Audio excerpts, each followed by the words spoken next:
Estava no mute. Agora sim tá ok.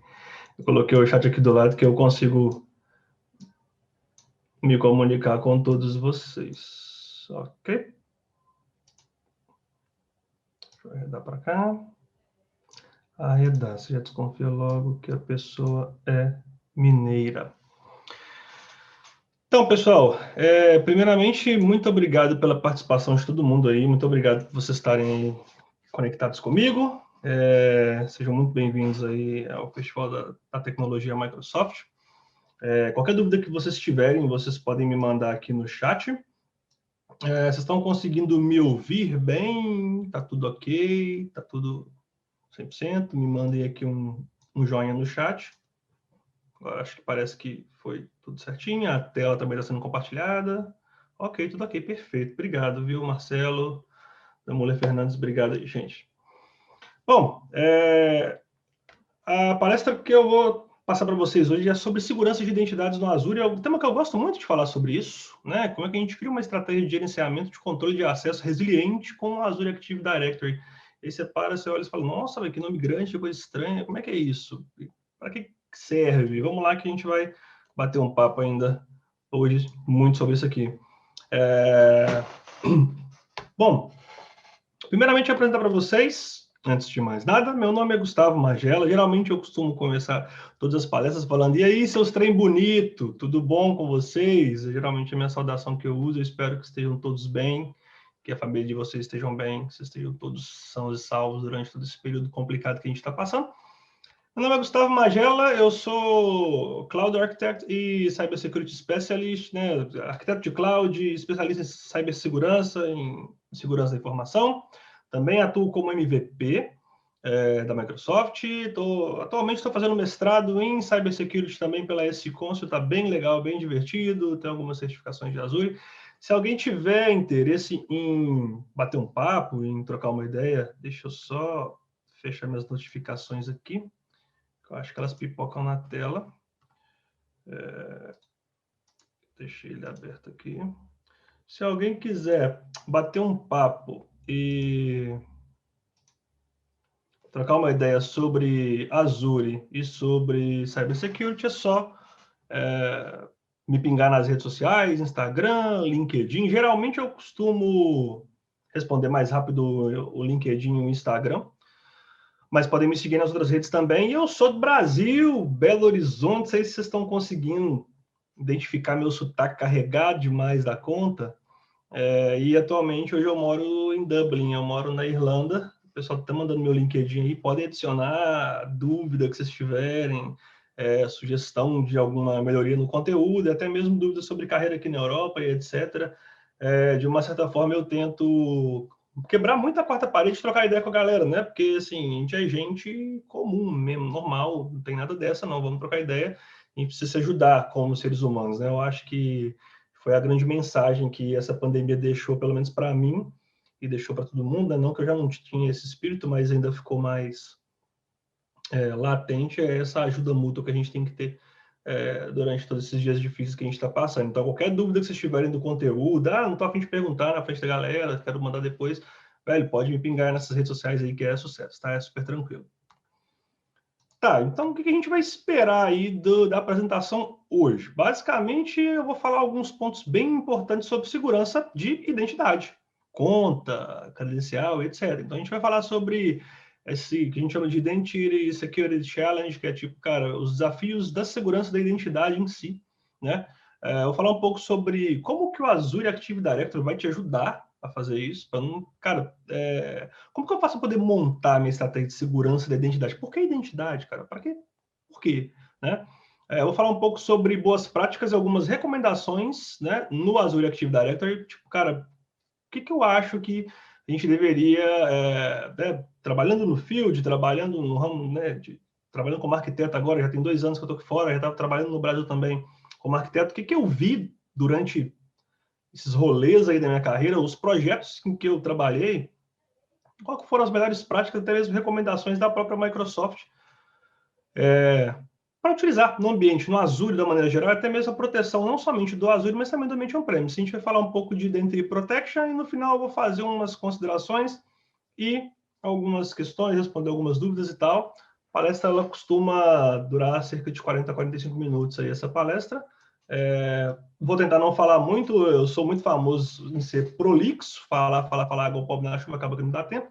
Eu hoje até dei uma treinada aqui para ver se eu consigo fazer essa palestra da maneira integral agora, redondinho, e falar de todos os pontos, sem, né, faltar nenhum ponto, mas também tentando ser um pouco mais direto ao ponto com vocês também.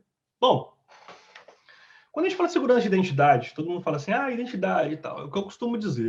Geralmente eu costumo abrir essas palestras falando que é o seguinte: Cloud Computing é um browser. Aí a galera fala, nossa, cara é maluco, fui na palestra de um maluco, ele falou Cloud Computing é um browser, esse cara é doido, bota fogo nesse cara, esse cara não sabe nada não, vou embora da palestra dele, falou, um abraço. Não, porque as pessoas precisam entender que toda aquela segurança que a gente tem hoje, né? A gente tem aplicada em data centers on-premises e etc. e tal. Obviamente que a gente vai ter essa correspondência em data centers públicos, no caso da Microsoft e outros players. Porém, muitas das vezes o que protege o seu ambiente, que é a linha de base ali, é a linha, na verdade, é a fronteira de proteção do seu ambiente, é o browser, velho, é o usuário, mano. É o usuário que você deu uma permissão maior para o cara do que ele deveria. É um usuário que ele foi desligado da empresa, você não cortou o acesso do cara. É um usuário que veio de fora, tentou fazer um ataque aí, por exemplo, Rainbow Table, ou outros ataques, por exemplo, Password Spray, ou um outro ataque envolvendo credencial, o cara conseguiu acesso, não tem outras validações, outros fatores no meio. Então, basicamente é isso. Uma vez que o cara conseguiu acesso, que eu falo que Cloud Computing é só um browser, o cara tem acesso ali, fala um abraço, ele cria, ele destrói, ele faz o que quiser. Então, até mesmo eu falo, gente, nos dias atuais, todo mundo trabalhando de home office, todo mundo, cara, trabalhando de casa, galera toda conectada, cara, em trocentos mil contas, sacou? Tipo, hoje a gente tem, entre aspas, problemas que a gente não tinha há 2, 3 anos atrás. Hoje, por exemplo, eu tenho, sei lá, minha mãe, pessoas que estão passando por um processo de adoção à tecnologia, que não são pessoas que usualmente utilizam, estão começando a ficar mais heavy user, então está tendo a necessidade até de proteger senha, está tendo a necessidade de ter um cofre de senha, está tendo necessidade, está surgindo outras necessidades, porque, cara, é conta para tudo, é conta para Google, para Microsoft, para Facebook, para Instagram, para Twitter, etc. Então, fica realmente impraticável, muitas das vezes, a gente, cara, ter uma gestão de estudo aí dessas contas e até mesmo impraticável utilizar mesma senha, o mesmo password em vários ambientes. Que, basicamente, esse é um dos fatores que a gente fala de Security Challenge, que é os desafios da segurança de identidades. Então, vamos lá. Só para vocês terem uma ideia, eu vou compartilhar com vocês aqui alguns toques. Olha só. Em 2019 e 2020, cerca de 81% dos casos que tiveram de roubo de credencial foi reportado, na verdade, incidentes que envolveram roubo até mesmo de dados, etc., e incidentes em geral da segurança da informação, 81% desses incidentes são roubos de credenciais. É roubo de dado, velho, de credencial de acesso. É usuário e senha, que é o que realmente a galera geralmente procura quando você faz um processo de pen testing, você faz um processo, né, de reconhecimento do ambiente, etc. Óbvio, você procura vários fatores para fazer o exploit, mas você foca muito em identidade, porque é o seguinte, velho, se eu conseguir a identidade certa, do cara certo, para o sistema certo, e tem acesso, velho, golaço. Eu tenho acesso e já era. Então, olha para você ver como é que isso começa a ser mais complicado. Em 2022, foi feita uma pesquisa, né, e cerca de 40%, eu acho que vai dar até muito mais devido à pandemia, cerca de 40% das empresas até 2022, elas vão precisar optar por utilizar um serviço de identidade como serviço, e dentre essas serviços. Imagina, cara, uma empresa enorme, tipo, sei lá, Coca-Cola, Unilever, os gigantes. Imagina se o cara tiver que gerenciar o usuário de todo mundo. Véio. Nós falando de 35, 40 mil pessoas. É gente que, cara, Não dá para contar.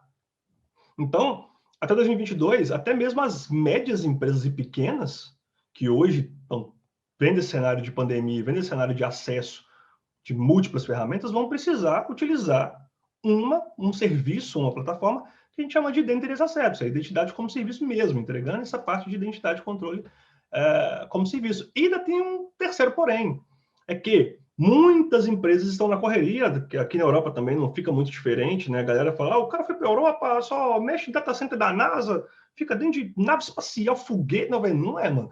A Europa, ela tem um mercado um pouco mais conservador em alguns aspectos do que o Brasil, e até mesmo essa parte de adoption, a parte de adoção de nuvem e de ferramentas, eu costumo até brincar com os meus amigos, tal, até mesmo em palestras, que nós somos brasileiros, nós somos muito hardcore, nós somos doidos demais, velho. E eu acho que é por isso que a gente meio que, entre aspas, domina o mundo aí. Porque nós somos muito early adopters. Ferramenta saiu, homologou e tal. Cara, a gente já está no ambiente de produção e testa e quer fazer o negócio acontecer e etc e tal. E aí o mercado europeu ele é um pouco mais conservador. Não quer dizer que eles são retrógrados, quer dizer que eles seguram um pouco mais no que diz respeito à inovação. Então, o que acontece?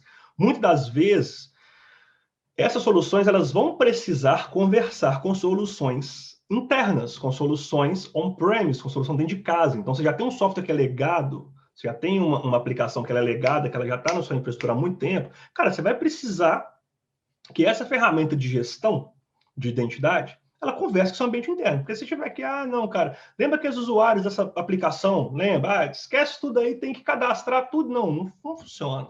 Não é assim. Inclusive, existem sistemas legados hoje, que tem grandes companhias, que elas, cara, se você cortar esse sistema, você corta o faturamento da empresa, você corta a companhia. Então, há essa necessidade de essa engine, esse serviço de identidade, ele seja flexível ao ponto de conversar com o ambiente on-premise também e traz essa união de identidade híbrida, que é tanto on-premise quanto na nuvem, eu consigo gerenciar e estender as minhas camadas de proteção, que é o mais importante, da mesma maneira.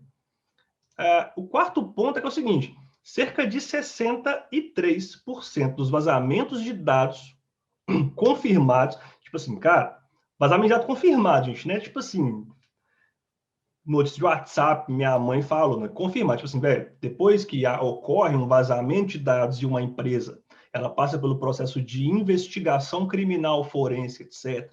Ela vem a público falar que o dado foi vazado. Então, geralmente, a empresa fala assim, ô, gente, vazou mesmo. Aqui, ó, vazou dado, foi isso. Então, dentro desses casos que as empresas comunicam, né, cerca de 63% desses casos vieram, né, dos dados que foram vazados. Um dos principais ataques utilizados foi a parte de roubo de credencial, ou o que a gente fala de credencial guessing, que o cara vai adivinhando, ou o ataque mesmo do cara ter um acesso indevido, né, colaboradores que vão embora da empresa e continuam com acesso, enfim, cerca de 63% desses vazamentos de dados é isso aí. Então, às vezes a gente fica pensando, cara, que segurança, minha nossa senhora, tem que ter um data center da NASA, então, cara, é tudo estratégia, que eu costumo dizer, estou fazendo, né, como eu faço mestrado em cyber, a gente faz vários laboratórios, e é muito legal ver que, tipo assim, a parte tecnológica, ela existe. Existe. Beleza. Existe ferramenta? Existe. Existe o código? Existe. A gente coda alguma coisa? Coda. Mas grande parte é o fator humano. O ser humano é o elo mais fraco de toda a corrente da segurança da informação. Tem ser humano envolvido, é corrompível. Não adianta falar que não é. O ser humano está envolvido? Tem. É um humano de carne e osso? Ele é corrompível. Sabe por que ele é corrompível? Porque ele tem família, porque todo mundo fala, todo mundo tem um preço. Mas às vezes nem é no que diz respeito ao material, nem é o que diz respeito à grana. O cara tem família. Então você pode ter uma coerção, você pode ter uma extorsão, você pode, cara, empregar uma série de questões ali criminais para você conseguir ter acesso a esses dados. E aí, se você pega todo esse mix aí de, sei lá, cara é uma quadrilha, sequestra um presidente da multinacional, etc., tem acesso aos dados do cara e o cara tem sei lá, força o cara, sequestra a família do cara, força ele passar o usuário e a senha. Quando você vê, o cara tem acesso, assim, multilateral a trocentos ambientes sem controle nenhum, é gol, velho. É gol. Então, a gente tem que pensar muito sobre essa estratégia de proteção das identidades. E aí é o seguinte, só para vocês terem uma ideia, a ideia mesmo do Azure Active Directory é ele ser um centro de controle de identidade. Então, a gente vai conectar tudo, tudo ao nosso redor, tudo dentro do nosso ecossistema, no Active Directory, no Azure Active Directory, e deixar com que tanto o ambiente on-premise e o ambiente cloud, eles utilizem dessa engine, eles utilizem desse serviço que vai prover a proteção e o controle, tudo num lugar só. Então, velho, tem que, sei lá, editar um usuário, remover um usuário, tudo num lugar só. Então, cara, a gestão centralizada de qualquer tipo de recurso na tecnologia, da maneira geral, ela transforma a empresa. Né? Hoje em dia, cara, totalmente não é usual você chegar para uma empresa e falar assim, cara, tem que cadastrar o usuário, tem que cadastrar nesse portal, aí tem que alterar no outro, tem que acessar um cara, no meio do onboarding do cara, quando você faz uma contratação, ou até mesmo uma demissão, é tanto lugar que eu tenho que cortar acesso que alguma coisa vai ficar para trás. E é geralmente aí que mora o perigo. Você fala, velho, esqueci de cortar acesso do cara, véio, no sistema de ARP, etc. Esse sistema está vinculado a outras coisas e já era. Então, a ideia é a gente chegar e manter a nossa estratégia de controle de identidade, até mesmo a parte de segurança das identidades, em cima do Azure Active Directory, porque ele suporta e é uma ferramenta que foi desenvolvida para isso, né? Então é o seguinte, só para você ter uma ideia de como isso é perigoso, vou mostrar para vocês aqui. Tem um site que ele chama Have I Been Pwned? Pwned é tipo... No meio do... É que eu posso explicar. No meio do mercado de cybersecurity, no meio dos hackers éticos e tal, a gente tem umas expressões que é tipo assim, para quem não é da área, só explicando. Quando você fala assim, eu fui owned, alguém te ownou, até mesmo usado em jogo também, é que alguém alguém conseguiu te ganhar ali, velho, te ownou. E o pawned, que é de password ali, é que alguém conseguiu roubar o seu password, sacou? Então, have I been pawned? Tipo, será que eu já fui? Será que minha password já vazou? Será que minha senha já vazou? Só para você ter uma ideia, esse Have I Been Pawned, ele é uma organização totalmente sem fim lucrativo, não é uma ONG, não, mas é um conjunto de especialistas de segurança, etc., que eles criaram esse portal. Eles começaram a coletar dados de vários vazamentos de credenciais que tem, cara, desde 2004 para cá, de muito tempo da internet para cá, e sempre que tem um vazamento de credencial, eles atualizam lá, óbvio, quando eles conseguem acessar os bancos de dados, sabe que credencial que é, eles atualizam lá para você checar. Só para você ter uma ideia, são mais de 430 sites que foram hackeados durante todo esse processo, totalizando mais de 9 bilhões de contas que foram hackeadas. Então, você pergunta aí, cara, o negócio é o seguinte, vou ser honesto com vocês. Não quer, a pergunta não é se eu fui hackeado. Essa pergunta a gente tem. A pergunta é quando. Porque com certeza, hackeado, um dia a gente já foi. Deixa eu só mudar o meu share aqui para ficar um pouco mais confortável. Vocês continuam vendo minha tela aí? Só me dá um ok aqui pelo browser. Pelo Zoom, desculpa. Ok, beleza. E ainda tem um outro controle que a gente pode utilizar administrando, né, contas de empresa, etc., que é uma lista que a OASP é uma organização, cara, muito famosa, que eles têm uma comunidade muito ativa no que diz respeito à cibersegurança e segurança de aplicações. Então, eles, durante todas essas brechas, né, que a gente vê pelo tempo, eles criaram uma tabela, cerca de 10 mil piores passwords para serem utilizados no ambiente. Então, geralmente, a gente consulta essa tabela, eu vou explicar até para vocês para quê, né? Que são passwords mais utilizados. 1, 2, 3, 4, ABC 1, 2, 3, eu te amo, I love you, papapá. Então, a OASP ela vem categorizando e ela disponibiliza no Git de graça. Eu vou colocar para vocês os links, eu vou mandar os links para vocês. Ela disponibiliza no Git de graça essa consulta. Então, até mesmo para uso pessoal e para uso até mesmo dentro do ambiente Azure, que eu vou mostrar para vocês como que faz para usar, é bom que vocês consultem isso, porque muitas vezes a gente não quer que o usuário utilize esse tipo de password dentro da empresa. Então o cara fala assim, bota tudo um aí, ou então minha senha é 1, 2, 3, 4. Não, isso aí é uma prática que a gente tem que quebrar, por mais simples que seja. Só para vocês terem uma ideia, deixa eu mostrar para vocês aqui o Have I Been Pwned? E a pergunta é aquela mesmo que eu falei para vocês. é que não como, mas quando, né? É esse site aqui, Have I Been Pounded, aí você pode colocar o seu e-mail e tal. Se der, eu vou colocar meu e-mail aqui, não tem problema não, sei lá, @gmail.com. Se eu clicar em Pounded aqui, ele vai fazer, opa, oh no, Pounded. Ele fala, caraca, velho, sério? Cara, onde? Ele falou, cara, um desses serviços aqui, né, por exemplo, o Vaquinha, em junho de 2020, sofreu um data breach que foi impactado cerca de 4,8 milhões de membros. Se eu não estou enganado, e eu de fato não estou, cara, eu tinha conta no Vaquinha. Então, o que eu fiz? Lembrei, falei, cara, será que a conta que eu uso no Vaquinha é a mesma conta que eu uso, por exemplo, a mesma senha que eu uso para o Vaquinha, é a senha que eu uso no Gmail? Será? Aí você já fica, nossa, pode ser, não, então vamos ter que alterar. Então é muito importante, depois eu vou mandar aqui para vocês, vocês testem as credenciais de você. É extremamente raro, toda vez que eu faço essa apresentação, eu quase nunca, deixa eu mandar para everyone aqui, eu quase nunca vejo pessoas que falam assim, eu nunca fui. Todo mundo já, velho. Não tem essa.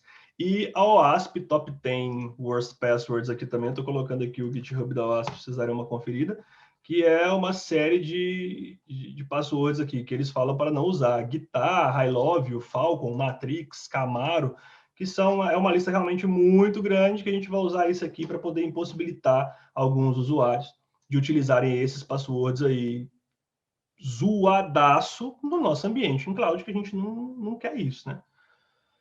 Voltando aí para a apresentação. Tá tudo bem, hein, gente? Só me mandem um ok só para eu poder... Quando a gente não está escutando, fica um pouco complicado. Acho que tá tudo ok. Então tá maravilhoso. Então tá ótimo. Vamos seguir aqui. Então é o seguinte. Significa que se o seu password pessoal, né? Seu password, na verdade, da empresa, foi igual ao seu password pessoal, então o hacker vai dizer muito obrigado, né? Basicamente isso aí. Tem gente que fala assim, eu uso uma senha para tudo, e usa até na empresa. Você fala, velho do céu, como é que pode ser uma senha para tudo? Como é que pode... Vocês podem simplesmente, cara, desconsiderar, e às vezes usa só... não mistura letra e caractere especial, etc. Usa só número, ou número de telefone, etc. Então, é basicamente isso mesmo. Olha só para vocês verem a anatomia de um ataque, como que isso é complicado. Vamos supor que a minha conta foi varrada lá no Vaquinha. E a mesma senha do Vaquinha, o cara descobriu por engenharia social. Ele foi lá no meu Facebook e falou assim, Gustavo Magela, trabalha onde? Trabalha, sei lá, na GM Consulting. Beleza. O cara começa a pesquisar sobre GM Consulting, descobre o GM Consulting lá e tal, e o cara descobre o e-mail do Gustavo Magela e fala, poxa, o Gustavo Magela foi hackeado aqui. A senha dele do Gmail é essa? Vamos tentar essa senha no e-mail corporativo dele para ver o que pega? E aí o hacker ético, o hacker vai lá e tenta e consegue. E ganha acesso à minha conta corporativa. E eu não tenho nenhum outro controle. Olha só para vocês verem como é que é perigoso até mesmo você poder identificar esse tipo de ataque. Olha a janela extensa, tá? Isso aqui é baseado numa pesquisa sobre... em várias pesquisas sobre anatomias de ataque e o tempo que esses ataques demoram. Porque tem gente que fala assim, tem gente que pensa que um ataque direcionado a uma empresa, ele ocorre agora. E o cara chega e ataca e pimba. Não, velho. Não é assim que funciona. Tem uma janela, e a janela geralmente ela é extensa. Então, tipo assim, o hacker, eu costumo brincar que hacker é muito mineiro. Porque o cara vai comendo pelas beiradas, igual nós lá de BH, igual nós de Minas Gerais. O cara vai, vê onde é que consegue ir, olha, eu fui mais um pouquinho, bom, vou mais um tiquinho, bom. E dia após dia ele vai ganhando os acessos. Então nada acontece abruptamente, até porque tem muita etapa que muitas das vezes na parte, não só da própria, tanto nas etapas de reconhecimento, nas etapas de exploit, o cara quer passar na miúda, porque se ele fizer muito barulho e ele sapecar de disparar alerta de vários appliances diferentes que você tem lá controlando o tráfego ou controlando o acesso, para ele é pior. Então ele quer ir devagar. Ele ganha um portão, espera. Ele ganha um outro acesso, espera. Ele ganha um outro acesso, espera. E vai devagarinho. Então, porque ele quer ser igual o Shadow mesmo, ele quer entrar e sair sem ser visto. Olha só para vocês verem. Aí vão lá. Gustavo Magela, parabéns, senha 123 no Gmail. O cara descobriu. Beleza. Do dia 1 ao dia 11, eu tenho 10 dias. Esse atacante, ele compromete o meu usuário, ele descobriu a minha senha da minha empresa, porque descobriu do Gmail, tá vazado lá, zoadão. E aí ele chegou lá e falou assim, cara, massa, vamos tentar aqui, loguei. Massa. Ele só, em 10 dias, ele acessa, checa, beleza, ok. E aí vamos seguindo o bonde. Credencial foi comprometida? Foi. Do dia 16 ao dia 218, aproximadamente, esse atacante começa a fazer algumas pesquisas no meu Office 365, minha caixa de e-mail, e começa a fazer o que a gente chama de exfiltrate data, que é começar a tirar informação dali. Ver minhas threads de e-mail, com quem que eu estou conversando, com quem que nós estamos trocando ideia. Tem senha de sistema em e-mail, tem credencial em e-mail. Fulano, segue o usuário e a senha. Tem, Gustavo faz isso, ah, beleza. E aí o que acontece? Ele começa a descobrir que tem passo no SharePoint, e do dia 137 ao 143, essa janela, esse cara cria uma regra fazendo Automated Data Exfiltration, né? Então ele começa a mandar esses dados do meu SharePoint, pode ser até do meu OneDrive ou de qualquer outro storage que eu tenha ali armazenado, ele começa a copiar os arquivos lentamente, e muitas das vezes, como o cara não chega a dar um Ctrl+C, Ctrl+V e traz 1 tera de arquivo pela internet, isso aí vai passar pelo IDS aí, dependendo aí, tal, vai passar o tráfego pelo Fire e tal, o cara não vai conseguir identificar, vai passar como uma cópia genuína, tá?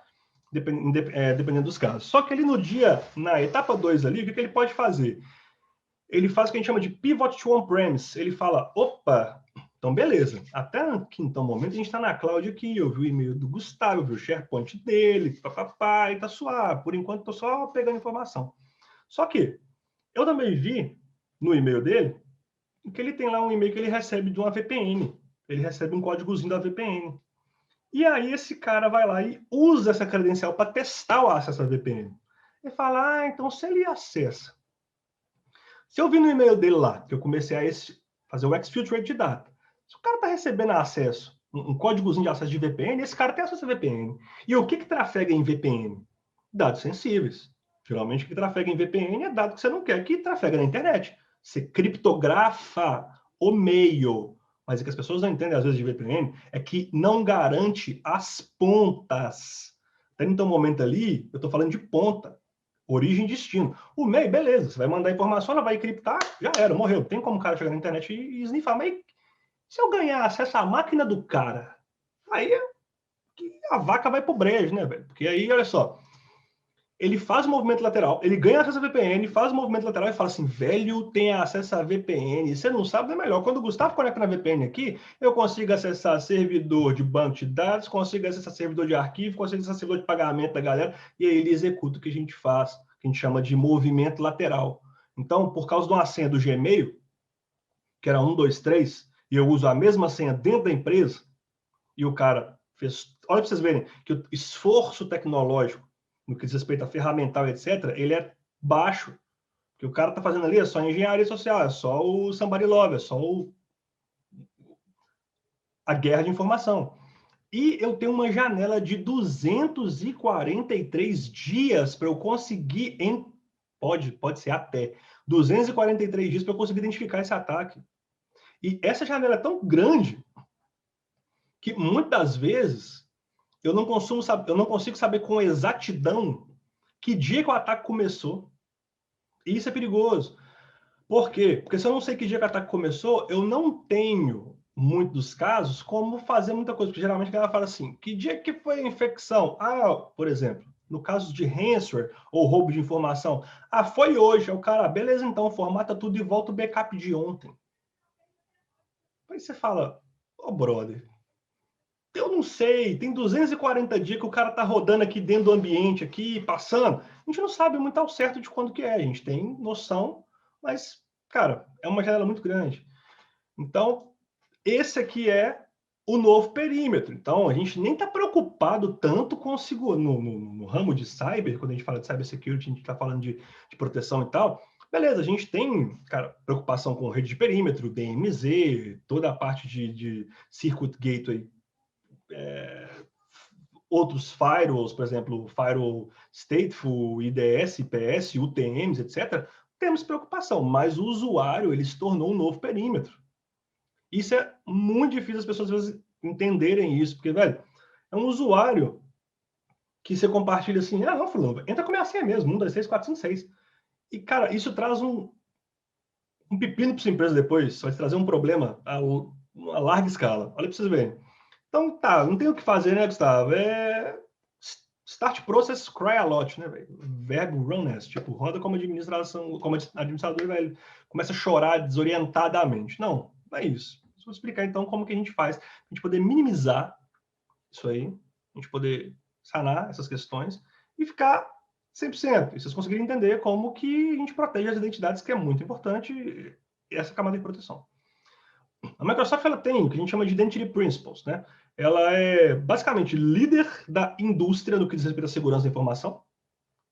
Ela entrega com a Azure Active Directory uma solução totalmente simples, integrada a vários outros ambientes.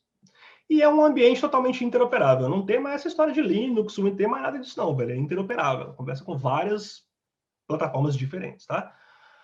E o Azure Active Directory, ele é uma derivante do Active Directory, do clássico Active Directory. Claro, velho, salvaguardando as suas peculiaridades, salvaguardando o seu escopo, salvaguardando as suas características de arquitetura, ok?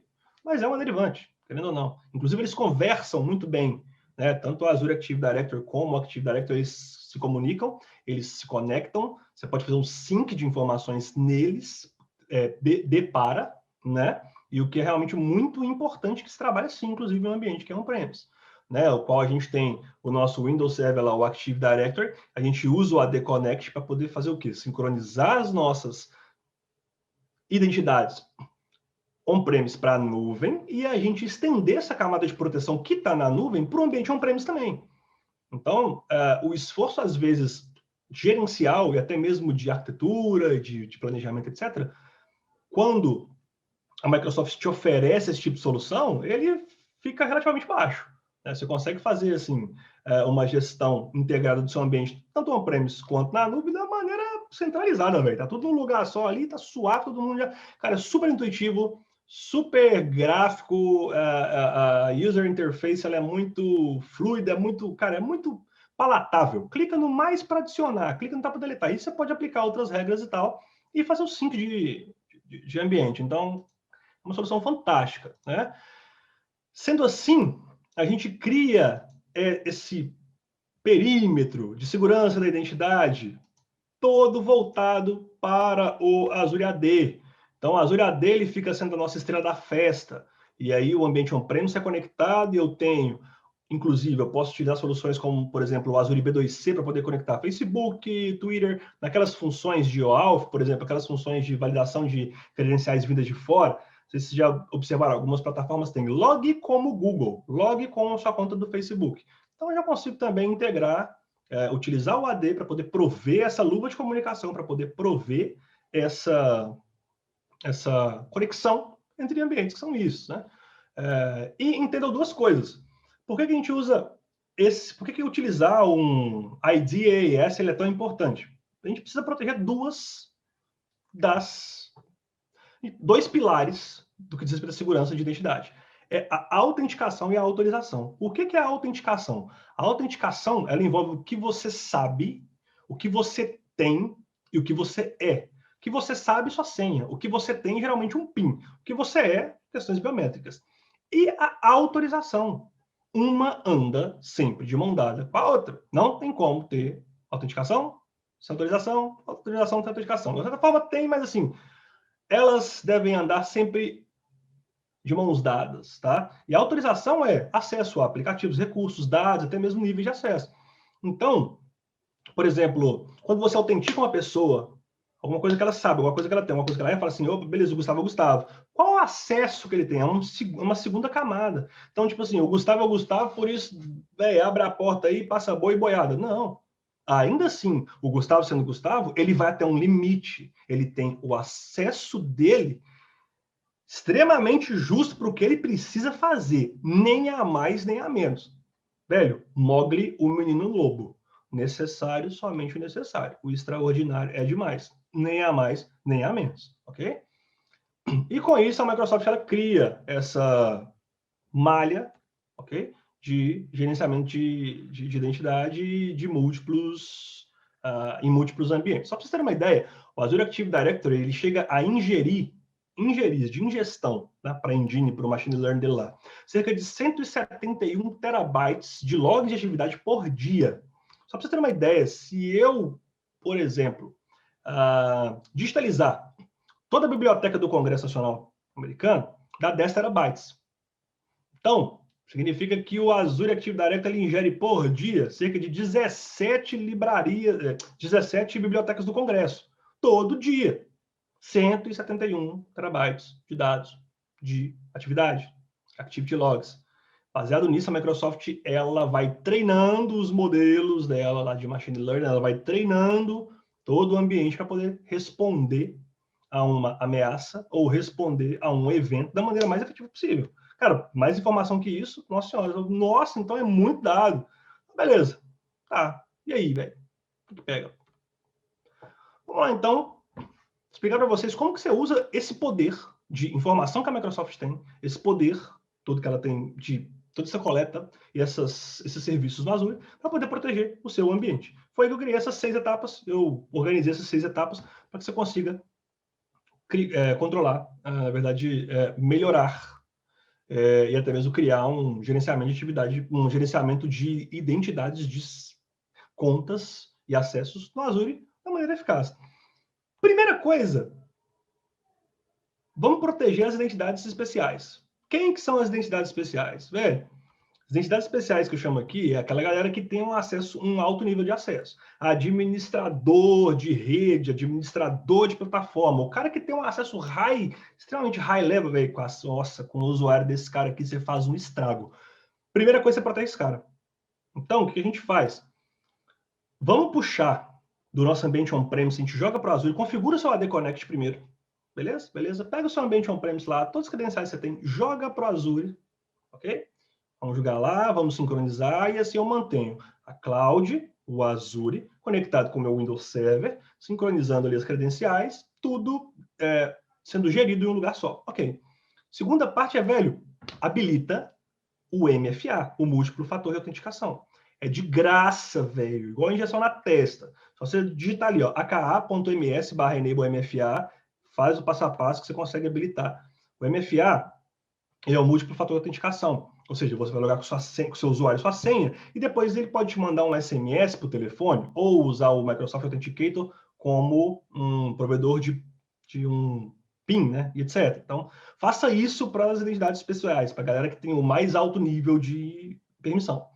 Trabalha sempre com role custômica. Véi, se você trabalha com Azure, não vai nessa onda de tipo assim, dá para ele permissão de owner e vaza. Cara, não. Entenda o que o cara precisa. Gasta 5 minutos, 10 minutos a mais ali para entender. Você vai fazer o quê, mano? Eu vou mexer com banco de dados. Então você não precisa ter acesso a recurso de rede. Você não precisa ter acesso a, por exemplo, criar máquina virtual. Você vai mexer com banco de dados. Então você trabalha com role custômica, que a gente chama de permissões custômicas. E aplica essas permissões custômicas.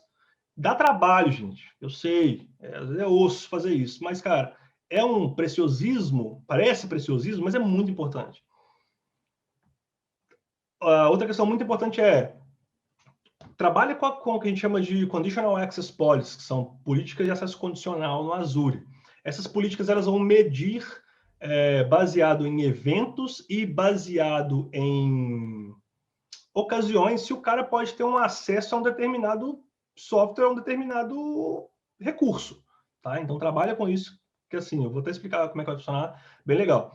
Uma outra coisa, pelo menos para a galera que é High Level Administrator, cara, adquire a licença do Azure chamada de P2, que é o Premium 2. Estou aqui para vender licença não, gente. Estou aqui só para explicar por quê. Com essa licença P2, você consegue utilizar uma série de recursos de segurança para a identidade que, normalmente, no modelo free, você não consegue. Geralmente, a galera fala assim, tem que habilitar P2, mas eu tenho 1000 usuários, você tá doido? Você vai quebrar a empresa. Não, velho, você não habilita o P2 ali para todo mundo, você vai habilitar a licença P2 para aquelas contas que forem mais sensíveis. né, os demais. Você pode habilitar um P1, você pode optar por seguir no nível gratuito, mas tenha em mente em utilizar essa licença P2 para poder desbloquear essas outras features, né? E habilite o que a gente chama de Password Identity Management, o Privileged Identity Management, tá? O PIN é muito importante trabalhar com ele, ele vai criar algumas políticas de controle de acesso. Então, você lembra daquela vez que um cara te pediu acesso a um recurso, você esqueceu e o cara ficou com acesso 1 ano? O PIN não deixa isso acontecer. O PIN revoga o acesso automaticamente daqui a 8 horas, daqui a 12 horas. Você pode criar um fluxo de aprovação. Ó, você conseguir acesso aqui, tem que mandar e-mail para o Magela. Ele aprova lá e aí você consegue o acesso. E fica tudo registrado, tudo traqueado. E depois, se surgir algum problema, você vai falar assim, fulano, dia tal, tal, você abriu o PIN aqui, ó, você pediu solicitação. O que aconteceu aqui? Porque teve um data breach, um vazamento de dados e está envolvendo seu usuário. Você consegue traquear mais fácil. O AD Connect, isso que eu expliquei basicamente, foi a conectação ambiente on-premise. O Conditional Access Policy, eles são um conjunto de políticas que você pode configurar dentro do Azure lá. E baseado nas condições e nos controles, eu posso, cara, bloquear ou permitir um acesso, limitar, forçar o MFA. Cara, só acesse isso aqui com MFA obrigatoriamente. Depois que a Microsoft ela implementou esse Conditional Access Policy, teve cerca de 96% de redução nos comprometimentos de identidades no Azure. Cerca de 27 milhões de usuários comprometidos ali, que teve problema com o usuário, foram descobertos. E cerca de 30 bilhões de tentativas maliciosas de login foram bloqueadas em tempo real. Cara, olha que surreal isso, véio. Tudo automático, tá? Segundo passo, ambiente híbrido. Vamos centralizar as identidades, né, as contas, os passwords num lugar só. Gerencie isso só num lugar, gerencie só na Azure. Habilite o que a gente chama de Password Hash Sync. Ele vai fazer o sincronismo apenas do hash da sua senha para o Azure, da sua senha local, do seu Windows Server local para o Azure. Cara, baseado nisso, a Microsoft ela tem o que a gente chama de Liquid Credential Report. Ela sempre está em busca dos últimos vazamentos de senha na Dark Web. Ela utiliza muito alguns pesquisadores da área de segurança como fonte e, óbvio, vai mantendo ali a base de dados dela, ajudando a melhorar toda essa experiência para o usuário na plataforma. Tenta implementar o Pass-Through Authentication, né? Ele é um método que vai permitir com que o usuário ele utilize o mesmo password on-premise na nuvem. Isso facilita demais a gestão, cara, demais. Você pode, por exemplo, o cara quer resetar a senha dele, você pode criar um self-service portal que o cara vai lá mesmo e reseta a senha dele. Sem o cara ter que ir lá na TI, bater na porta e falar, Magela, reseta minha senha aí, velho, que embaçou aqui, acho que eu esqueci. Então, além de trazer essa camada de segurança, a parte de gestão fica maravilhosa, fica muito mais fluida. Sincronização. Olha que legal, massa demais. Letícia, eu sei que eu estou um pouquinho out of time aqui, eu estou dando uma encurtada aqui. A parte de sincronização, gente, não configura o AD Connect lá e some não, velho. Galera faz o seguinte, configura AD Connect, some. Nunca mais volta. O cara não vê log, o cara não vê se está sendo sincronizado, o cara não testa. Então, cara, checa bonitinho se os grupos estão sendo sincronizados, se os usuários estão sendo sincronizados. E sincroniza, cara, só o que é necessário. Porque a galera chega lá na Deconnect lá, marca sincronizar. Aí logo que ele abre o Azure, velho, tem tipo